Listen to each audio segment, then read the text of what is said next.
Thank you all for coming, ladies and gentlemen. I am happy to introduce our speaker, Patrick Novecosky. Patrick has been a journalist, writer, and editor for more than 25 years, making contributions to top Catholic publications, including the National Catholic Register, Our Sunday Visitor, and Catholic Digest. For 12 years, he was editor-in-chief of Legatus magazine and is now the president of Nova Media, a marketing and communications firm, and is vice president of coalition relations for the Cardinal Newman Society. Truly a global journalist, Patrick has traveled to 26 countries and has been published in 5 languages. He has met and kissed the ring of Pope St. John Paul II, and he has made Pope Francis laugh out loud. Patrick has earned numerous awards for his writing, including more than 24 from the Catholic Press Association of the United States, and the Bernardine O'Connor Award for Pro-Life Journalism from Priests of Life in 2007. Born and raised in Saskatchewan, Canada, my sister-in-law is from Moose Jaw, so I'll just assume that you know her. Patrick earned a Bachelor of Arts from University of Saskatchewan and was trained in print and broadcast journalism at the Southern Alberta Institute of Technology. He has been a publicist for both corporations and nonprofits, and also it was a wedding and event photographer. With all his accomplishments, experience, and awards, he is most proud of being a husband and a father of 5 children. Please welcome Patrick Novecosky.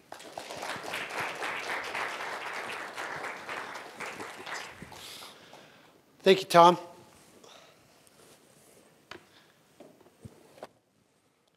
So, as he said, I come from Florida, and I flew in from Orlando this morning.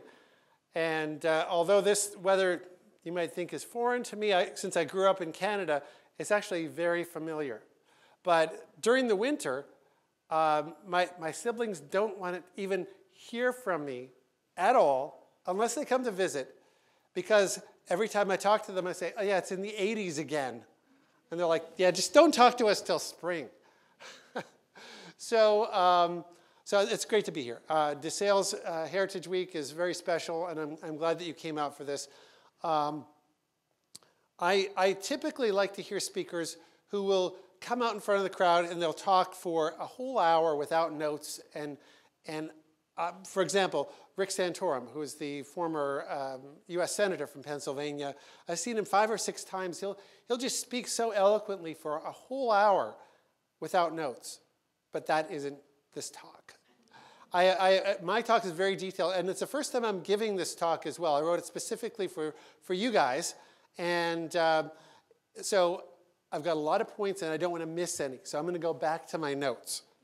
So I work at the Cardinal Newman Society. We published the Newman Guide to Choosing a Faithful Catholic College, and we emphasize faithful Catholic college because it's essential to change the culture that a Catholic college is actually faithful to the teachings of the church. And DeSales happens to be one of the colleges that we recommend in our guide. So it's a great honor to be speaking at a college that is known for being faithfully Catholic. So here's my talk is Finding Truth in an Age of Fake News, or a world of fake news. What did I say? Truth in a world of fake news. So you might reasonably suspect that my talk is about fake news and the truth, which it is. But as I started preparing this talk and doing my research, it really hinges on one key point, which is truth. What is truth? Why is it important? And why is it important that we know what the truth is? Both of these topics, truth and fake news, they're both book-worthy. Libraries of books have been written about truth, and as a matter of fact, it's library-worthy. Libraries of books have been written about truth. Does it exist? Does truth even exist? Why is it important? Can we really know anything at all? And if we do know anything, does the truth matter? I'll get to that. Certainly less has been written about fake news, but now in our age of President Trump and making that phrase more popular, there may eventually be a library dedicated to fake news. Maybe even a presidential library. Who knows? We'll see. But I'm not here to rip on President Trump or the news media. I'm here to kind of talk about what is truth and why is it important. And these are interrelated topics, truth and fake news, and why there's so much of it. And the more I dug into researching this, the more I came to see that it really hinges on one thing, the truth.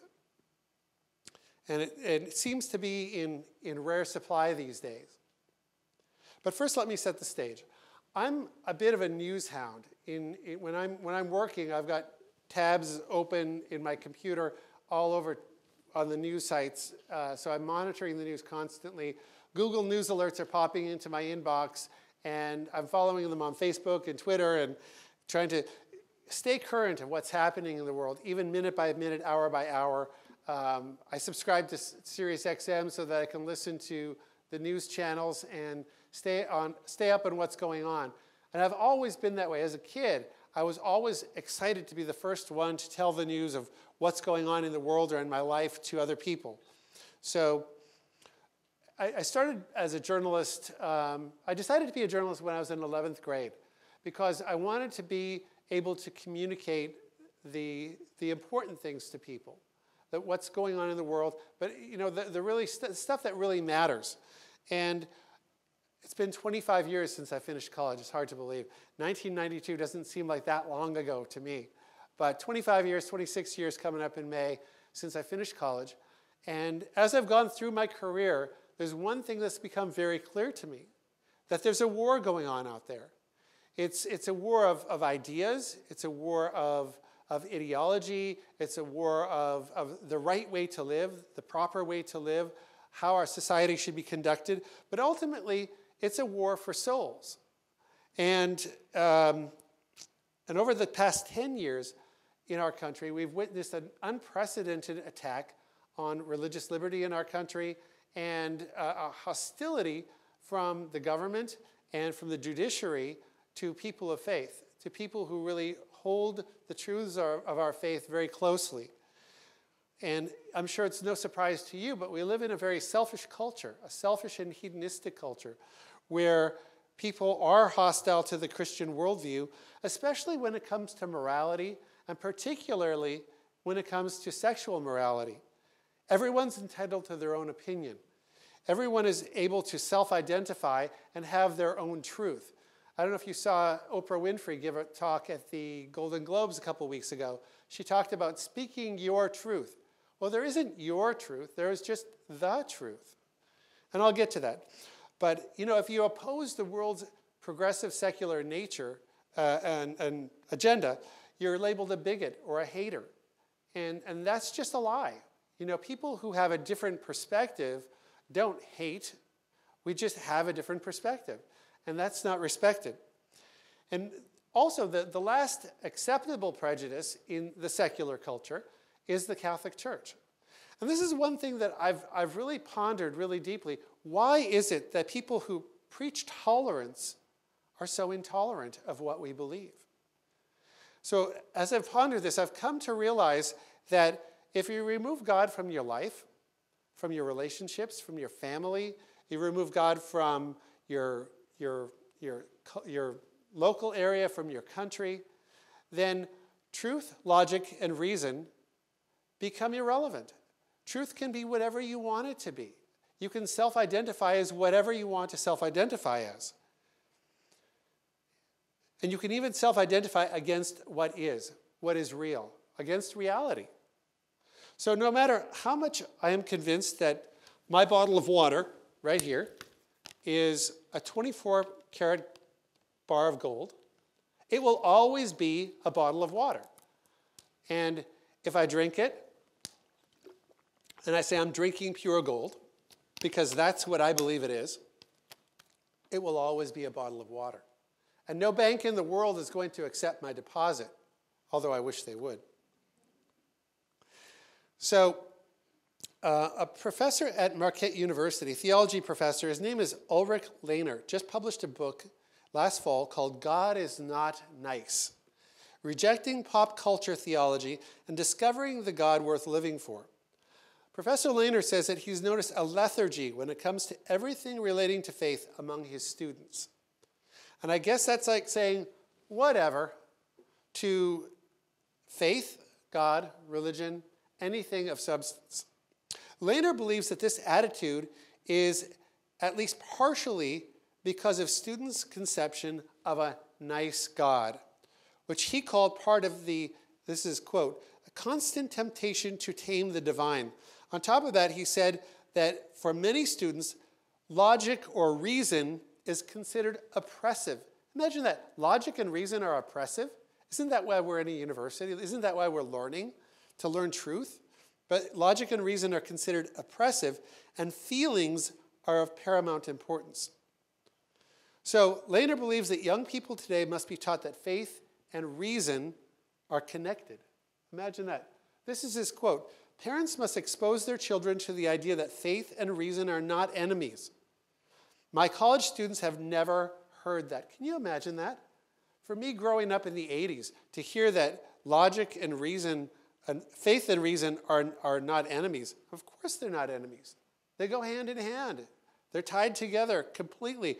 But I suppose we shouldn't be surprised. I mean, this is what John Paul, Benedict, and Pope Francis have been teaching for decades. John Paul wrote an encyclical devoted specifically to faith and reason. And Pope Benedict called this attitude a dictatorship of relativism, where there are no moral absolutes. Can you imagine a country that was completely without moral absolutes? It would be moral anarchy. It would be chaos. And you can't govern a nation where there are no moral absolutes. Pope Benedict also said, we're moving toward a dictatorship of relativism which does not recognize anything as for certain. If you don't recognize anything as for certain, then the truth doesn't exist. That's the direction he says we're moving. And has as its highest goal one's own ego and one's own desires. Feelings are of paramount importance, like Professor Lehner said. Pope Benedict also said that truth is not determined by a majority vote. Truth is solid. It's unchangeable. It is what is. I saw a bumper sticker a few years ago that said, "Keep your religion out of my government." And what is that telling us? That's saying that we don't want any standards of morality to govern our nation. But the people who believe that really don't know our nation's history that well at all. In his farewell address in 1796, George Washington said, "Of all the dispositions and habits which lead to political prosperity," he's talking about political prosperity, which is interesting, "religion and morality are indispensable supports."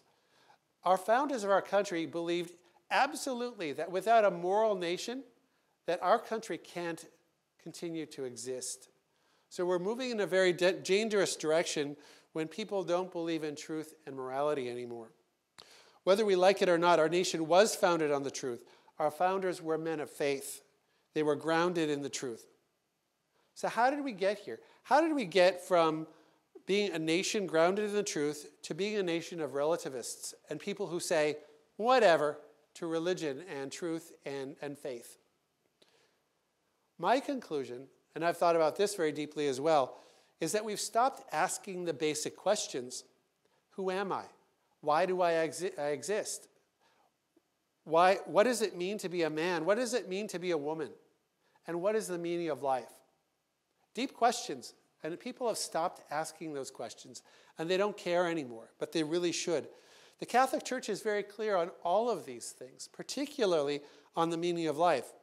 The Baltimore Catechism says very clearly, God made me to know him, to love him, to serve him in this world, and to be happy with him forever in the next. That comes directly from Ephesians 1:4. How many people have heard this? People of my generation and older, it was drilled into us as kids. We knew this, and matter of fact, when I give this talk, similar talks, I use this quote in a lot of talks, that people who are older than me, who are 50 and up, they're reading this out with me as I'm saying it because they know it. They've got it memorized. My wife and I, we homeschool our children, and they know it. They have gone through the Baltimore Catechism, and they know it very well. But we live in a culture of death where, in my estimation, the meaning of life is 4 things. You need to seek pleasure, power, prestige, and possessions, because that's all there is. Once you're finished with this life, everything is done. That's it.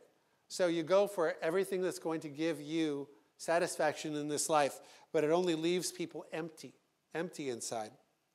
The culture of life, however, puts God and others first. We protect the vulnerable and the weak. We protect life from conception to natural death. We value purity, honesty, and holiness, things that our culture, our world, doesn't respect anymore. But the world needs this message. The world is hungry for the truth. And we have it. We have it in the Catholic Church. We have it in our teaching and our tradition. And we need to be people who talk about it. So, truth. What is it, and how do we know the truth? Well, the Catechism of the Catholic Church, the next version after the Baltimore Catechism, is very clear. I'm going to give you 3 examples.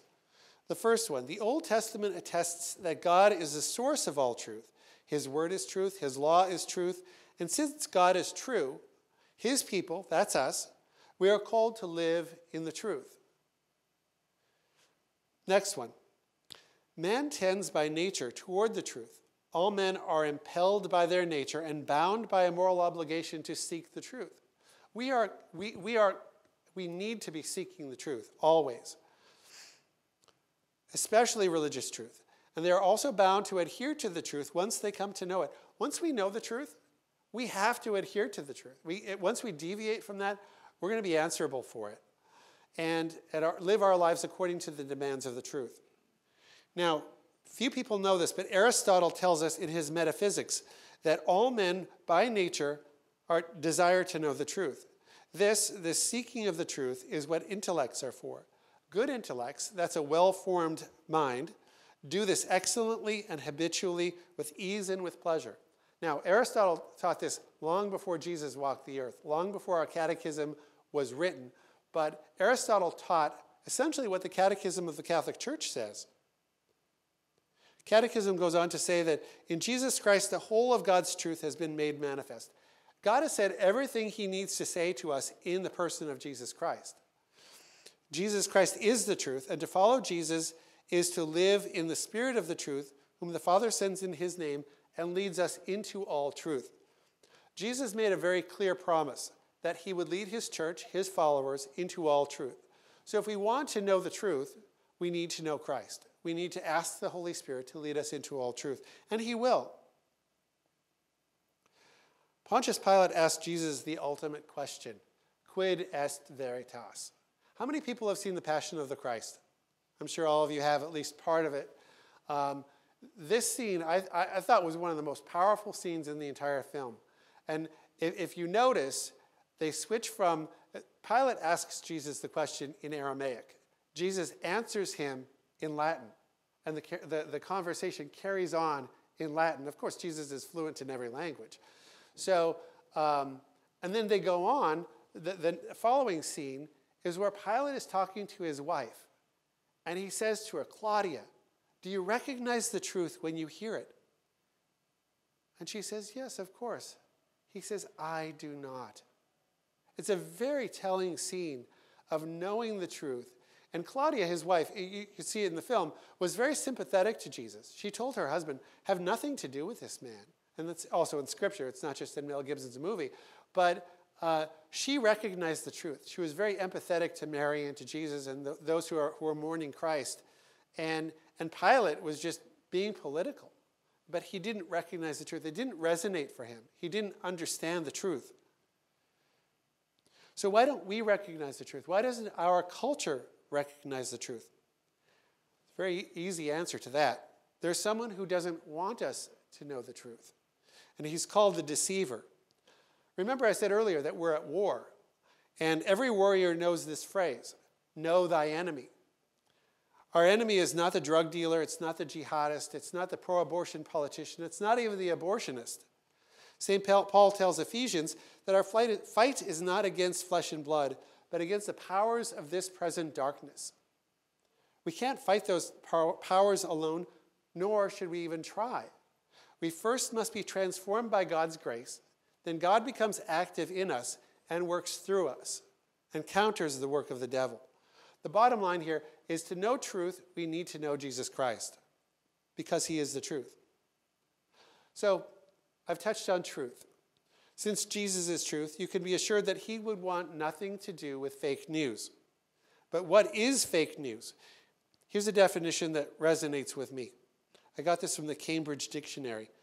False stories that appear to be news, spread on the internet or using other media, usually created to influence political views or as a joke.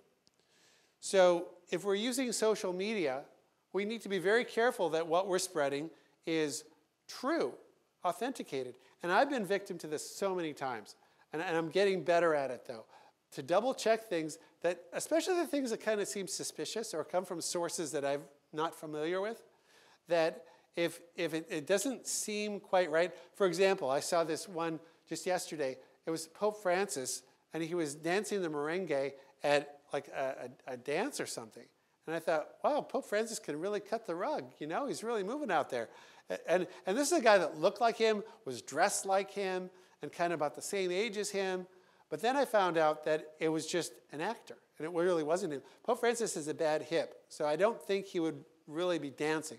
I almost shared it, but then I thought, something doesn't seem right. You know, I'm sure this would be on CNN and Fox News. You'd hear all about it if Pope Francis was, I thought maybe it was the wedding that he conducted on the airplane, and that, you know, he went to the reception afterwards and started dancing with the bride, but it wasn't Pope Francis. So, fake news. Is fake news in the mainstream media, is it political bias? Is it opinion masquerading as the truth? Is it a clash of ideologies and worldviews? I think it's all of the above. I think it's every single one of those things. And it's also people trying to fool us and trick us into spreading something so they can get more clicks and more advertising. That's also true. Just today, in his message for World Communications Day, Pope Francis actually condemned fake news as a tool of the devil. He compared it to the serpent in the Garden of Eden. In his message, the Pope laid the greatest responsibility with journalists, whom he called on to reject, quote, the falsehoods, rhetorical slogans, and sensational headlines in favor of journalism of peace. Essentially, he's saying, you know, stop the ideology and give us the truth, because that's what people need. That's your job. Donald Trump also condemns fake news, and he's even claimed to have coined the phrase, which of course is fake news, because he didn't. Who wants to wager a guess as to the very first recorded instance that we're able to trace of the phrase fake news? How long ago? Just give me a number of years. Somebody. 50 years. Good guess. Wrong. Anybody else? 70. Closer. Oh, okay, I'll tell you. Unless somebody else wants to guess. 100. Very good. A headline in a Cincinnati newspaper reads, and I'm paraphrasing, Secretary Burnell declares fake news about his people is being telegraphed across the country. They were talking about Frank Burnell, the Secretary Treasurer of the Players League, a now defunct baseball league that operated only for 1 year, and that year was 1890. Yes, fake news was in a headline on June 7th, 1890. So fake news has been around a very long time, long before Donald Trump was born. So in the context of our own day and age, what is, how do you know what is fake news? How do you know what's true and what's not true? That's the big question. And I don't have a perfect answer, but I think we can start with a few presumptions.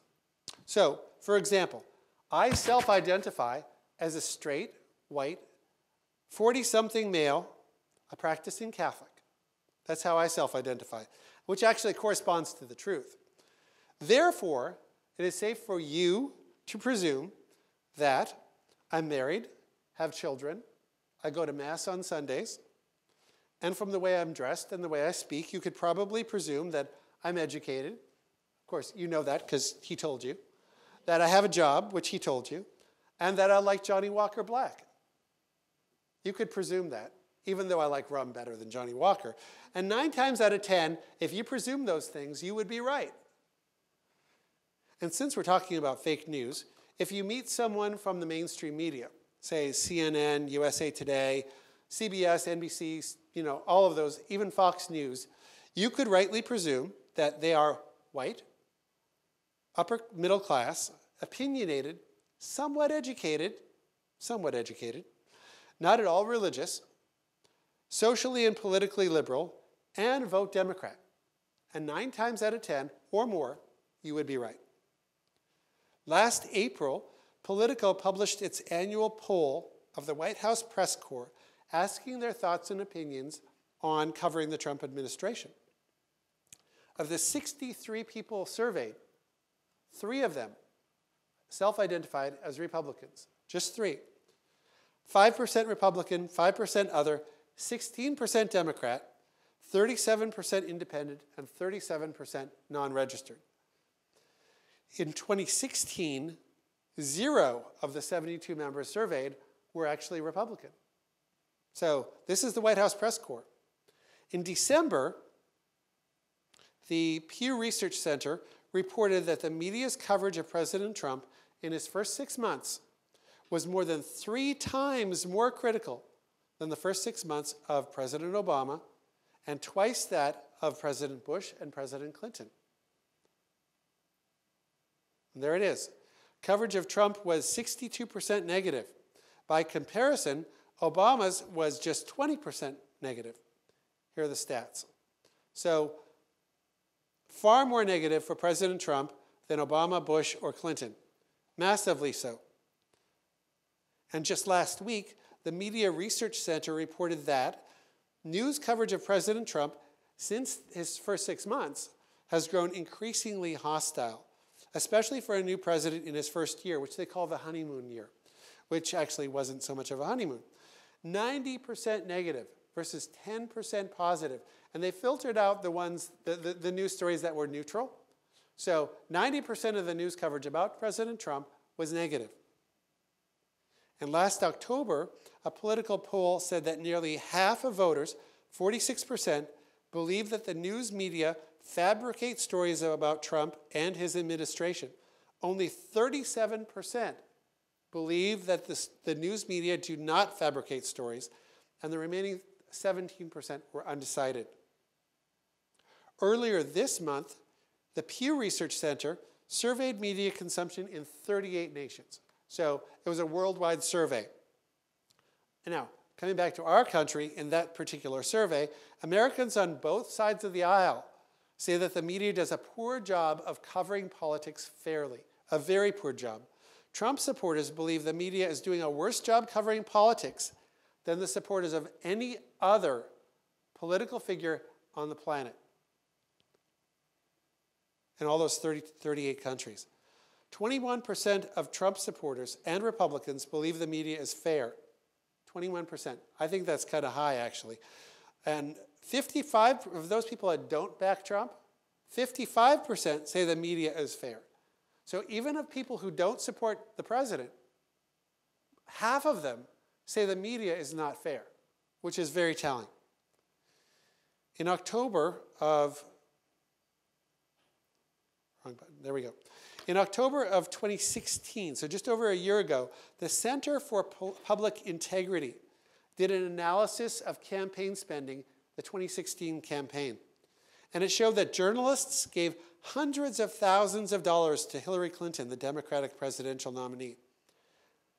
430 people that this organization identified as, and this is a quote, journalists, reporters, news editors, television news anchors, as well as other donors known to be working in journalism. Of those folks, 96% of them donated to Hillary Clinton, according to federal campaign finance filings. Now, of those 430 journalists, they gave $382,000 to Hillary Clinton, $382,000, and just $14,000 to Donald Trump. 50 journalists gave to Donald Trump, 380 gave to Hillary Clinton. Very telling.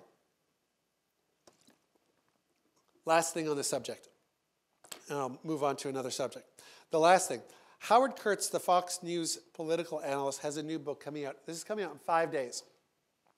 Now, He said, this feud between Trump and the media, he said, it's not just a feud or a fight or a battle. He says, and this is a direct quote, it's a scorched earth warfare in which only one side can achieve victory. It's vicious. And then he said this, which I have up here. The mainstream media at first has lurched, paraphrasing, has lurched into the opposition camp and is appealing to an anti-Trump base of viewers and readers, failing to grasp how deeply it is distrusted by a wide swath of the country. And the statistics bear that out. Most people don't believe the secular media. They don't believe the media at all. It's very distrusted. And so they're going to war against the president, but people don't believe what they're saying. So we live in very interesting times. And people don't believe the media for one reason, because they don't tell the truth. There's too much fake news. All of this should tell us something about where the news media in this country is coming from and why it's hostile to Christians and conservatives. Their worldview, for the most part, is diametrically opposed to that of conservatives and Christians. Our worldview it's incompatible with what they believe, and that's why they're so angry. Now, the president knows this very well, and I follow him on Twitter, but I don't read everything he writes because it's so much.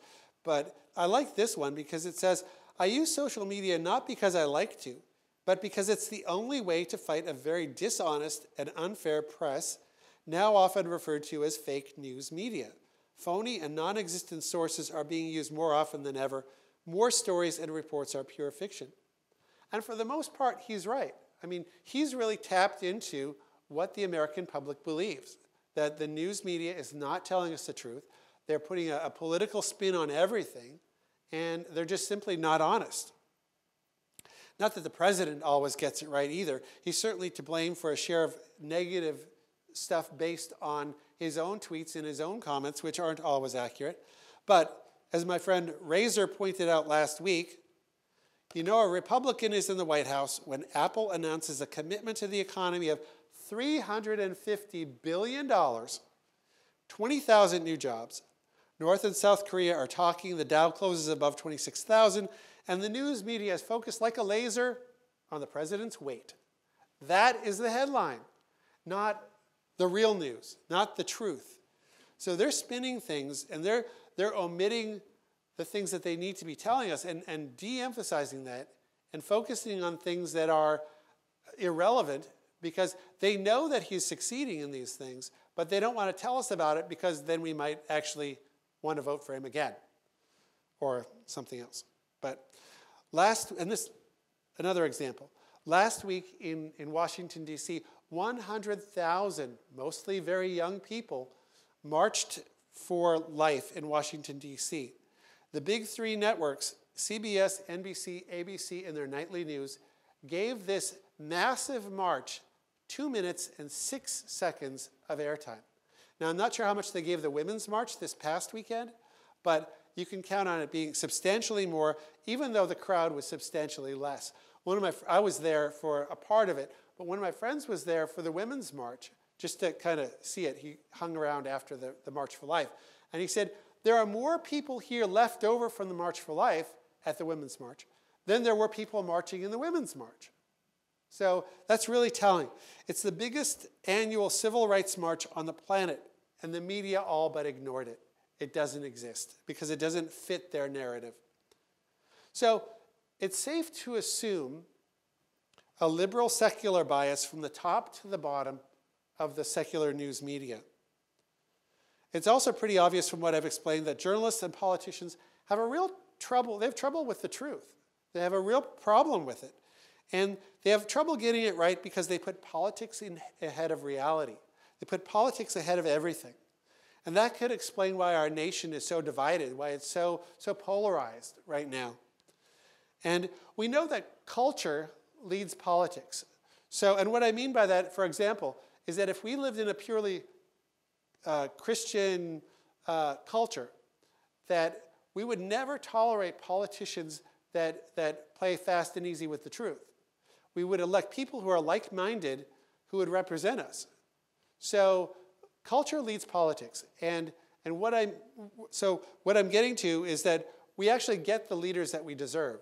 If we as a culture don't have a firm grasp on the truth, then we can't really expect that our political leaders will either. And since culture leads politics, we have to look to our culture and its understanding or lack of understanding of the truth. You probably heard of this guy, Friedrich Nietzsche. He was an Austrian psychologist, very influential. He said that you have your way, I have my way. As for the right way, the correct way, the only way, it does not exist. He was wrong. He was absolutely wrong. Now, a man after my own heart, Daniel Patrick Moynihan, is an American politician, sociologist, diplomat. He said, everyone is entitled to his own opinion, but not to his own facts. So he's saying that objective reality actually does exist. The truth does exist. Now, this is worth looking at closely because there are a lot of people today that no longer accept objective truth, objective reality. And when a culture no longer accepts objective truth, then we're in big trouble. We're in big trouble as a culture. So I'm going to give you just a few examples, famous examples of journalists who took amazing liberty with the facts. These guys showed careless disregard for the truth, and they thought that they could put one over and deceive and not get called on it. Now this guy, Dan Rather, less than 2 months before the 2014 presidential election, Dan Rather, one of the most trusted names in news, went way out on a limb running a story about unauthenticated National Guard memos that turned out to be forged.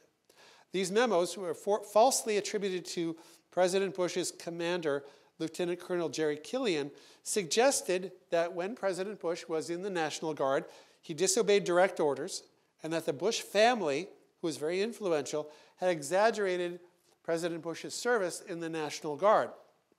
Now, independent bloggers began to question the documents because they were published in a word processing font that actually didn't exist at the time. So something was up and people knew it. But CBS defended its reports voraciously until Killian's assistant told them that they didn't issue these reports. Dan Rather apologized and resigned from CBS after a very long career. Next. In going back to 2003, Dateline NBC ran a story with this headline, Target Iraq. Helicopter NBC's Brian Williams was riding in comes under fire, 2003. 4 years later, in 2007, when retelling the story, Williams said this, quote, I looked down the tube of an RPG that had been fired at us, and it hit the chopper in front of us. Well, in 2013, 10 years after the original report, Williams said the helicopter he was riding in had been hit by an RPG and had to land very quickly. 2 years after that, Williams had to recant the story after criticism from the people who were actually with him, who said that the helicopter he was in was not hit by an RPG, and that he could not have even seen the one that was hit because it was 30 minutes ahead of them. Unbelievable. Further scrutiny, prompted by this revelation, found that Williams had told many inconsistent stories. He talked about stories about a man committing suicide in the New Orleans Superdome during Katrina. It was a lie. He falsely claimed that he was at the Brandenburg Gate the night the Berlin Wall came down. It was a lie. He also talked about flying into Baghdad with SEAL Team 6. It didn't happen. So, as I said, they have a real problem with the truth, a very big problem. And sadly, journalism has become more about power and influence than it is about the truth. So why do they do it? Why don't they just tell the truth? Catholic author and scholar G.K. Chesterton said this, the object of telling the truth is that you may be believed afterwards. The object of telling a lie is that you may be believed now. So these folks really want you to believe them now, no matter the damage they do to public opinion or to themselves or to their news outlet. They want to be believed now. So how do we make the leap from what, say, Jake Tapper or Andrew Cuomo or any of these political pundits say about our president and the Republicans or conservatives or Christians, how do we make the leap to what the president says or Newt Gingrich says? How do we make that leap? How do we make that? How do we know who to believe? It's a real tough one, but you really need to know where they're coming from, what their bias is, and what their worldview is, what they're trying to sell you, because everyone has something they're trying to convince us of. So what is the truth? That's the big question. What is the truth? Some philosophize that people are incapable of knowing anything, that everything is just a figment of our imaginations. And so it kind of goes like this. Do you know anything for sure? Is it possible to, it's impossible to know anything. And I come to them and I say, are you sure about that? Do you know that for sure? For sure? Absolutely, I know that for positive sure. Kind of a self-defeating argument when you know for sure that you can't know anything for sure, right? But some people actually believe that to be true. So, does objective truth exist, and does it matter? If it doesn't exist, then our entire culture, our judicial system, our financial system, it's all a sham. Everything is a sham. I mean, would you want to do business with somebody who didn't tell you the truth and didn't care if he was telling you the truth or not? Of course not. Why would we even bother having trials? Why would we find someone like Jeffrey Dahmer guilty of mass murder? Who cares if he did it or not? Of course truth matters, and truth does exist. Objective truth exists. And that's why we're here. That's why we're here. That's why you're paying tuition at DeSales to learn the truth and to pursue the truth. The whole purpose of education and of journalism is to pursue the truth with logic, reason, and faith as our guide to go where the truth takes us, no matter what. And if we're doing that, we'll ultimately come to know the truth, which is Jesus Christ. I always say that if people's hearts are open to the truth, they'll become Catholic. And many people who are opposed to the teachings of our faith are really opposed to what they think our church teaches. But if a heart is open to the truth, I honestly believe that people will become Catholic. So, when the concept of truth itself is dismissed as irrelevant, what hope can be had for education? What hope can be had for the future if there's no such thing as truth and it's irrelevant? Not much. The National Catholic Register ran this cartoon just a few weeks ago. In our culture, we want abortion, we want contraception, we want pornography, which all objectify and harm women. But we also want dignity and respect for women. So there's a massive disconnect between the culture and reality. And we also have a big problem with cynicism in our culture. It's the whatever culture, refusing to even acknowledge that truth exists and or not caring. We self-identify instead of acknowledging reality. And again, we come back to Pope Benedict's dictatorship of relativism, where we can just kind of make it up as we go along. For the cynic, everything is relative, and you become detached from reality, and you create your own kind of bubble, I guess you could say. Oscar Wilde said that the cynic is one who knows the price of everything and the value of nothing. I think this quote is very telling, very true. So if this is true, which it is, a true education is priceless. It's about the intrinsic value of things. It breaks people free from the tyranny of cynicism and allows them to step outside themselves and into the world that God made, a world that is true, good, and beautiful. An education grounded in the truth, which is what I expect that you students are getting here, is an antidote to the ugly, pompous cynicism of our day. A Catholic scholar named Anthony Esselin said this, and he writes for a journal that I help edit for the Cardinal Newman Society. He said, academic freedom, freedom of speech, and freedom of the press are all oriented toward the greater good, which is not self-expression, it's not self-identifying, it's an idol, which is an idol of a narcissistic society, but it's oriented toward the truth. So academic freedom, freedom of the press, freedom of the speech are all oriented toward the truth. So we've addressed truth in some detail here. Talked about the mainstream media's inherent political bias, defined fake news, but how do we make sense of it all? I like to look to the church and its saints for guidance. St. Francis de Sales is the patron of this university, my patron as a writer and journalist, and his feast day appropriately is today. He was a priest and became Bishop of Geneva in 1602. In 1923, Pope Pius XI proclaimed him the patron of writers and journalists because he made extensive use of broadsheets, which I think is newspapers, and books in both of those in a spiritual direction. He authored what is considered to be among the top 10 works of Christian world literature. And more than that, de Sales wrote hundreds of thousands of letters. And he was known for adapting his style and tone, always respectful, to that of his reader. So if he's writing to the garbage man, he's writing specifically to that guy. He's writing in language that he would understand. If he's writing to the Pope or a president of a country, he's writing in a tone and an diction that would resonate with that person. Very, very beautiful. Now, in 2003, Father Herbert Winkliner, an oblate of St. Francis, I'm sure you guys, anybody know who he is? I found this on de Sales' website, so I assume that he's part of, it was written in German, so maybe he's not part of this community. But he wrote this, and that's a picture of Francis de Sales, not Father Herbert.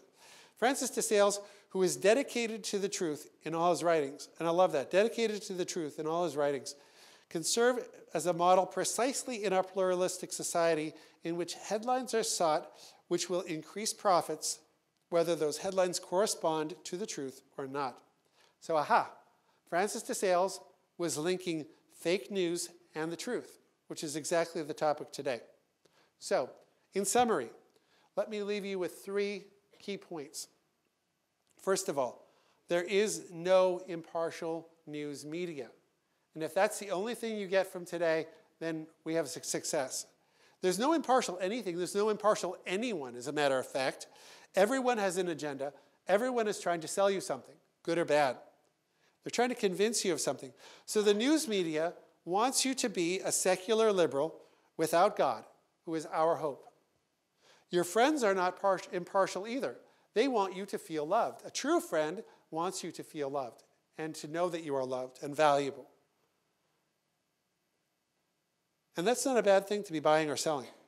Your professors, if they are true professors, will want you to learn, to pursue the truth, and to know the truth.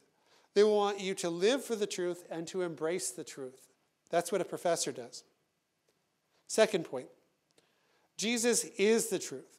He wants you to know him, to love him, and to serve him, not for his own good. Jesus has everything. He's all good right now. He's got everything he needs. But there's something he wants. He wants you, each one of you. But only you can give it. Lastly, I call you to be a culture changer. Fake news certainly has political implications, but my talk tonight is less about politics and more about truth and reality. Politics follows culture. So how do we get the culture back? This is a key question. We get it back by pursuing the truth, by listening to the other side, no matter what side you're on, by talking to one another, by listening to one another, by putting truth ahead of ideology. And if we all did that, it'd be easy. We also need to be willing to admit if we're wrong, if the other side's argument makes rational, logical sense. Because rational, logical sense leads to the truth. And by knowing Jesus, by trusting that his Holy Spirit will lead us to all truth, we will win. Thank you very much. I get the comfy chair now.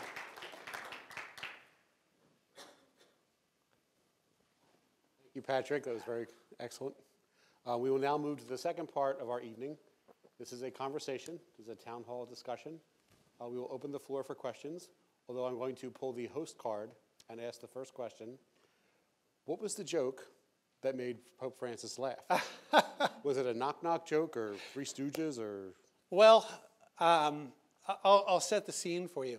This was in April, almost 2 years ago. And I was in Rome with the Papal Foundation, which happens to be based in, I don't know how you say it, Balasinwood? Balakinwood. Thank you. I'm not from here, so I wouldn't know that. So I was in Rome with the Papal Foundation as kind of part of their group that meets the Holy Father every year and has for the last 25 years. They have an annual audience with the Pope. So I went as a journalist. I was the editor of Legatus magazine. Many of the Papal Foundation folks are Legatus members. So I went to do a story. And as a matter of fact, they said, you can be part of our group to meet Pope Francis. And I said, well, awesome. So I went, and I was about 3/4 of the way through the group of about 100 people. And I could hear the people in front of me. They were kind of fawning over him. Oh, Holy Father, thank you for this. Oh, Holy Father, thank you. And knowing Pope Francis the way I do, just by reading and his reports in the media, I didn't think he really needed or wanted, more praise. So I thought, what could I say? Now, a little bit of background about me, which is not in my bio. I'm also a runner. I've run 2 full marathons. I've run about a dozen half marathons. As a matter of fact, on Sunday, I'm running another half marathon in Florida. So part of my time in Rome was to run the Rome Marathon. And this was happening on, it was a Friday. And on Sunday was the Rome Marathon. So 2 days earlier, the Pope had received the Rome Marathon medal. The president of the Rome Marathon had presented it to him at the audience, and they had a photo op, and the Pope was, even though he didn't run it, he had got a medal for the Rome Marathon. And so I'd seen that, and I thought, well, I could bring that up. So it was my turn. And I said, Holy Father, on Sunday, I'm running the Rome Marathon. And I waited a second because the Pope's English isn't so good. So I waited just until I'm holding his hand. Like I would always do this with my dad. I'd hold his hand with both of my hands. And I'm holding his hand and looking into his eyes. And I said, and as soon as I could tell that he understood me, I said, please pray for me. And he laughed out loud. He said, I do. So that was it. Very good. Let's open the floor for questions if anyone has anything for Patrick. Yeah. I feel like a lot of people, especially my generation, like to get their news online. And I feel like with online news sources, it's even harder to find actual worthy news sources. Yeah. What do you recommend to narrow it down and find actual? Oh, gosh. Well, like I said in my talk, everybody has their biases, and I have mine. I find that I read CNN, and I follow the more mainstream, secular CBS, NBC, ABC, and all of those sources. But I can see through their bias, so I kind of just read them just to kind of know where they're coming from. But I like the Drudge Report. There's a lot of stuff on there that's it's clickbait. They want you to click it, so, something about UFOs or something about, stuff that's not terribly relevant to us. That's a secular perspective. So I like Fox News because I think they get it right more times than not. And so those are the two that I follow the most secular. But I think the best source of news for people of faith is to read faith-based news. So Catholic News Agency, which is based in Denver, is excellent. The Catholic News Agency, which is part of the USCCB, the Catholic bishops, they run that out of Washington, D.C. It's very good, getting better. My friend is the new president of that organization. EWTN puts out some excellent news, and they're aligned with the Denver one, the Catholic News Agency. I like LifeSite News most of the time. So, these are news agencies that are faith-based, that are Catholic, that are telling us not just what's going on in the church, but what's going on in the culture from a Catholic worldview. And I think that's essential, that we're getting our news from a Catholic perspective. Now, if you're online. I think it's important to figure out, is this authentic? Like I said, the one of the Pope dancing, that actually wasn't real, even though it looked like it might be. I think if we know our news source, and I started doing this a while ago, before I share something on Facebook, I check to make sure that if it doesn't sound right, especially, I won't share it. I'll spend some time digging to see if it's right, or if it's true or not. So I guess that's my answer. Try to get your news from a Catholic perspective. And usually the Catholic sources are a day behind everybody else because they don't have the resources to do immediate reporting. But sometimes only half a day behind. Like the stuff out of Rome, we usually get that early morning, but the other sources will have it out a couple hours earlier. But it's getting better, and I think the Catholic news reporting is actually much better now than it was 10 years ago, significantly better. There are better journalists, and I think the leadership, to survive in the big news industry, you kind of have to get it right. And EWTN has put a lot of money into getting their news operation right, both broadcast, TV, radio, and print. So I guess that's my answer. You mentioned Facebook. As a journalist, do you feel pressure to be on social media? Do you feel... I think we're obliged to be on social media. I think that most people get their news from social media. I mean, I found out about the Pope this morning talking about fake news on Twitter. So I follow the Wall Street Journal's Rome editor is a friend of mine. So I follow him, Francis Roca. I follow him on Twitter, and I saw his post, and so that's how I worked it into my talk. So, but I think it's important for our side, the right side, the truth side, to be on social media. And I probably post 15 to 20 posts a day on Facebook and try to get a couple on Twitter every day, just because we need to kind of get the truth out there and help people understand what's true and what's not true.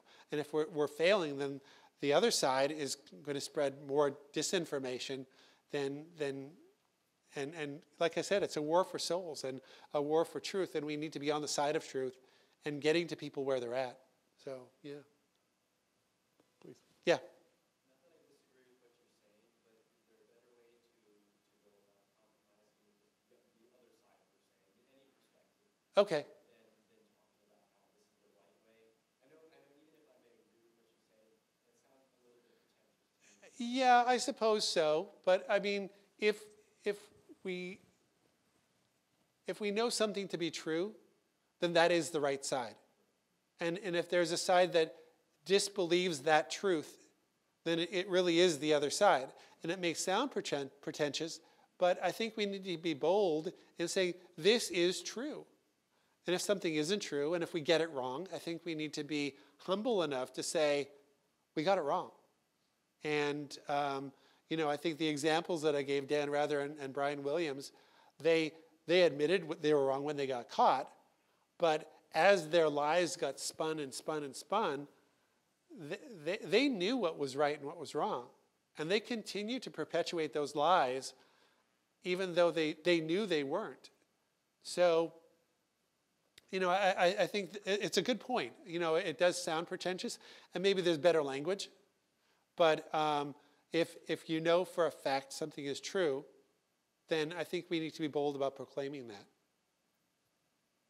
Yeah. A moment ago when you spoke about talking about social media, John, me back to what you were saying about the president and his approval rating, things like that. Yeah. And I've heard it said that in so much as the president sticks to policy, he's actually doing a really good job. Yes. When he gets in a lot of hot water is when he starts shooting his mouth off on Twitter. No question. Would you agree with that? No question. Gotcha. Yeah, I think he's his own worst enemy. And I think working for him has got to be a great challenge.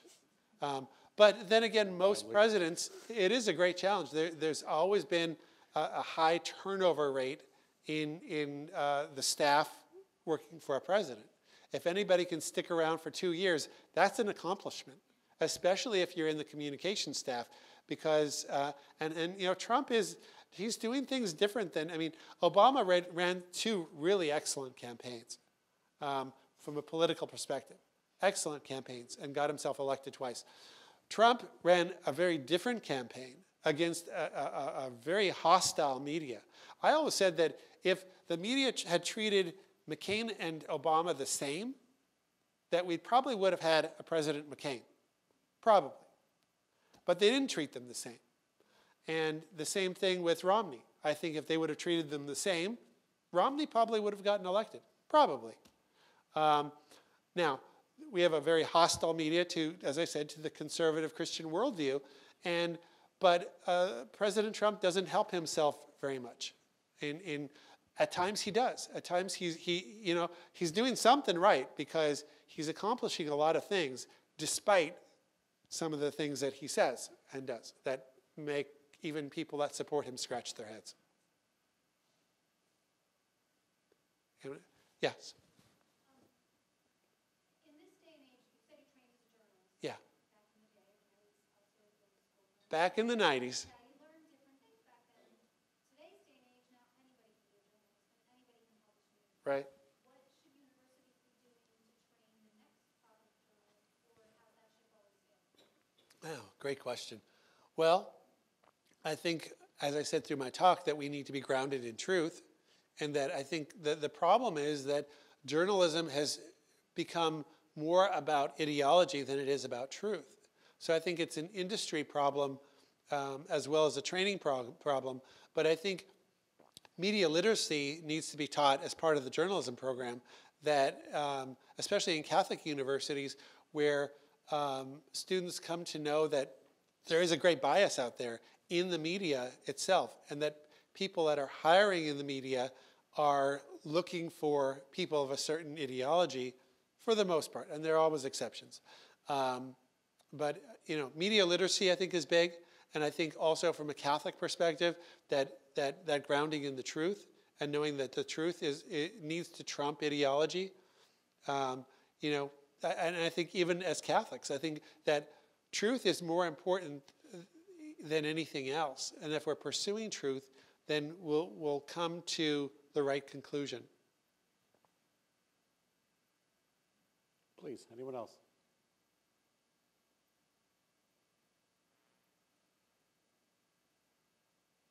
All right. Thank you all for coming. Thank you to our guest, Patrick Novecosky. Have a wonderful evening, everyone. Excellent.